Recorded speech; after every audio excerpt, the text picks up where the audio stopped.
JKB back with another episode. Today on the show I'm reviewing Doom for the Nintendo Switch. If this is the first time you're tuning in and you've liked what I've done by the end of the review, please consider subscribing. It helps me eat sandwiches. Thank you to Bethesda for sending over the review copy of the game. And lastly, shout out to my good friend 8-Bit Eric, who's covering every single Nintendo Switch game that he can get his hands on, and a lot of games I'm unable to do due to time. So link in the underbar to his channel if you're into the Nintendo Switch and you're not too sure on which games you should be getting. If you just picked it up with Super Mario Odyssey and you're looking at the catalog wondering what's next, check his channel out. He's going to definitely have the answer for you. Let's get into the review of Doom on the Switch. A little over a year ago, ID Software released Doom on the PlayStation 4, Xbox One, and PC. Now, if you didn't have a PC, the PlayStation 4 version of the game ran at 1080p with an almost solid frame rate of 60 frames per second. The Xbox version of the game had dynamic scaling to keep it at its goal of 60 frames per second, and the idea of dynamic scaling has been around for quite some time on the Xbox One, but does it affect the Nintendo version of the game? That's something I'm definitely going to answer in this review. The idea of lowering the resolution in real time to capture the goal of 60 frames per second is something that I'm kind of feeling as a solution and a problem to keeping the frame rate at a solid, steady, smooth feeling. The game, however, was designed to play like a roller coaster of blood and guts. There's no cover system in this game because you can't have one in a game like this. You play as an unknown marine who awakens on Mars to find that the gates of hell have basically opened up and demons are everywhere. It's up to you to turn these demons back into dust. Not only will you have incredible weapons with amazing customization, but your hands are also used as a brutally designed melee attack that lets you feel like a badass. In Doom, you run around the levels with guns that are very, very powerful, but the idea of using your melee attacks has been really amped up. And I don't want to say this is an on-the-rails shooter because it definitely isn't, but the idea of running around a map at a ridiculous speed and punching zombies and demons in the face and basically gaining your health back or ammo from doing so is such a brilliant idea. Now, what happens in the game is that the enemies will take damage and eventually either turn blue or orange. Now, when they're turning to this orange aura around them, it kind of looks like a digital aura that's kind of encompasses the enemy. You can go up to them and hit R3, which is the right analog stick. This gives you a melee attack that's going to give you some energy or ammo or other key things you need in the game. This is a unique playstyle that I haven't seen anywhere else, and I'm absolutely obsessed with it. You do play this game like it's a roller coaster of blood and guts. You're constantly drilling your hands through enemy after enemy, gaining points and upgrade abilities as you progress through the game. And that's really where I want to say that this game shines. It's not your typical first-person shooting gallery. You're not sitting there going pew, pew, pew, pew, just shooting demons. No, you're running up to them and punching them in the fucking face, and you're having a blast doing it. Does Doom run on the Nintendo Switch? The simple answer is yes. The game is definitely portable with moments of wonder. I mean, you'll be wondering how it's running on the Switch. The environments are visually demanding. The demons are incredibly detailed, and the frame rate is actually reasonable. Now, how'd they do this? The simple answer is dynamic resolution scaling. In terms of the dynamic resolution scaling, I have to be honest with you guys. I'm sitting there on the couch playing this for review, and I realize I have it on my Xbox One, I have it on my PlayStation 4.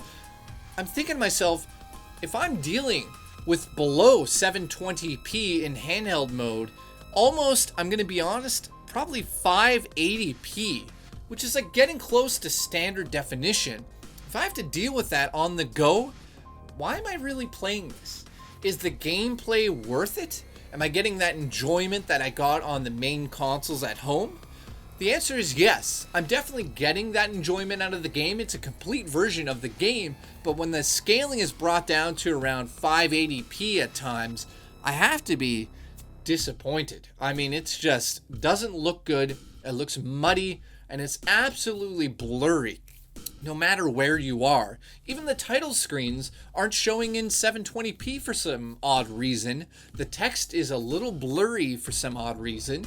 There's some just like questions that I have about the game for some reason. Is it like for some reason I keep asking myself, why am I playing this? There's one other issue here that I want to bring up, and that's not essentially Doom's fault.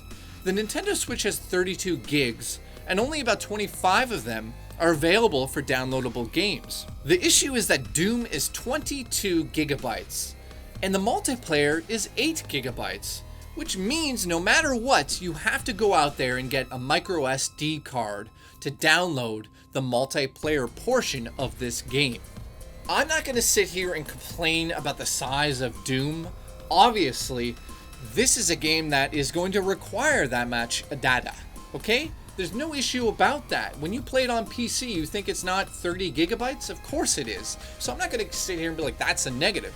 The real issue is, why isn't it on a cart that can hold the multiplayer as well? Is that Bethesda's fault? Is that Nintendo's fault?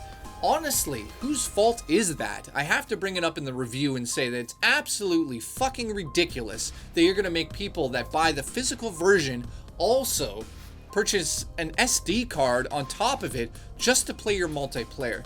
That is a major disappointment. Whoever thought of that idea and said, oh, they'll deal with it, please, will you please quit your job?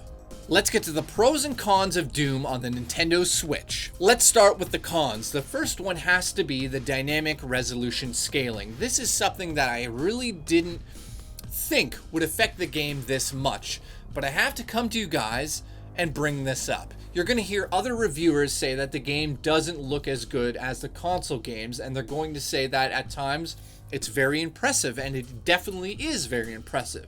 But I don't know if they're going to really tell you that it doesn't look spectacular when it's running at 580p or even below that a little bit. The dynamic resolution scaling is probably the worst aspect of this game. The depth of focus element to the game, depth of field I should say, is spectacular. Seeing it on the Switch in real time, there's no doubt about it, you're playing the full version of Doom. It's just that it's washed out. It's very blurry at times, and it's very hard for me to recommend it to everybody. But I will tell you who I'm going to recommend it to at the end of the review. The next thing though has to be, there's a sharp, steep learning curve for the Joy-Con controllers. It is ridiculous how hard it is to control it for the first hour. It takes about an hour to get into the game to really get used to it. Not only is there a sharp learning curve on the Joy-Con controllers because it just doesn't feel right. You have to go into the sensitivity menu and adjust it to your liking until you get that pinpoint accuracy that you really do need in this game. The Pro controller is also just as annoying. However, the learning curve on the Pro controller is a lot easier because you're used to first-person shooters with that type of controller. The Joy-Cons, not so much. I had to bring those two up. It just doesn't feel the way it should.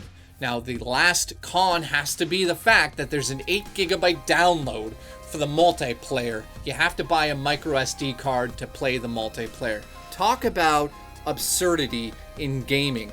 I thought loot boxes were bad. Now you have to go out there and buy an extra piece of hardware to put in your system to be able to play the full potential of a game that you bought physically. What are we living in right now? I have no idea. But in closing, let's get to the pros. I'll give you my score. The tone and the feeling of the original game are here. They've captured it. They've somehow figured out how to bring everything from that original experience over to the Switch. Yes, it might be washed out or it might be very blurry at times. I don't know what to say about that. It's very difficult for me to recommend it to everybody, but this is the full package of Doom. Everything that was on that original Doom is here on the go in tabletop mode and also on your big screen. Now, the difference between the big screen and tabletop mode or handheld mode, there's not a lot of difference. A lot of people might be saying it looks so much better, but it doesn't. It looks like 1080p. No, wait. sorry, it doesn't. It only runs at 720 on your television as well, and there's no doubt about it that when you're playing on your TV, it is a disappointment at 720p. Everything is washed out and it's blurry as hell. Handheld mode is the way to go. Lastly, for the pros here, the customized weapons in this game and the combat, that's the reason you're playing this game. And I know I didn't go into super detail because I've actually reviewed this game in the past. I'll link in the underbar to my original Doom review where I talk about in detail the customization and all of that stuff. But I thought a lot of people up until this point have probably played Doom and they're just wondering, does it run on the system? And the answer is yes, it runs on the system, but with some heavy problems with the dynamic resolution scaling. There's no ifs, ands, or buts about it. I'm going to say this. If you've played Doom and you have it for PlayStation 4 or Xbox One, there's absolutely no reason for you to go out there and get it on the Switch other than playing multiplayer on the go with your friends, sitting around having a great time doing that. The multiplayer is absolutely enjoyable, just as it was in the original. I mean, it's very limited in its scope. There's not too much to do in multiplayer without getting into detail, but it does work. The difference between these versions is the resolution. That's what it comes down to, and I'm going to have to give this a 7 out of 10. It's not going to blow you away. You might have moments of being in shock that it's running in front of you, but for the most part, I would say it's an average experience on the go. Now, in closing out, I'm going to say, if you have a Nintendo Switch, you've never played Doom, you go out there and get this ASAP. It's a must-play for any of the systems, but if you also have an Xbox One or you have a PlayStation 4, that's where you should be playing Doom. And then, to close it all out, if you have a PC that can handle Doom on ultimate settings, that's where you go, over there. Because that's where it's going to be at its ultimate PC abilities. I mean, there's no doubt about it. Thank you for watching. If you like what I did in this review, please subscribe. I'll see you in the next episode of JKB.